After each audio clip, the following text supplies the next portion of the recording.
উত্তর দিনাজপুর জেলা আমার করণদিঘি থানার বিলাসপুরে বাড়ি। বাবা যদি বাড়িতে না থাকে মাঠে এসে ধানের জমিনে জল দিতেও পারি। মা বাবার কাছে ভালো ছেলে হিসাবে থেকে মা বাবার সব কথা মতো চলি। বিলাসপুরের ছেলেরা কোনো কাজে পিছে হটে না ভাই। প্রয়োজনে তারা বালি পাথরের গাড়ি খালি করে মাথার ঘাম পায়ে ফেলে সংসারও চালায়। চাল ডাল আলু শাক সবজি কিনে পরিবারের সাথে খাই। যেখানে সেখানে আড্ডা দেই না ভাই, শুধু ফরিদের চায়ের দোকানে আর চাকুলের চায়ের দোকানে বসে চা খাই।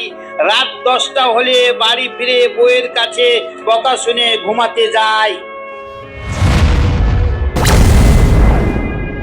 এরকম নিত্য নতুন ভিডিও পেতে LMD টিভি ফেসবুক পেজটাকে ফলো করুন এবং শেয়ার করে অন্যকে দেখার সুযোগ করে দিন।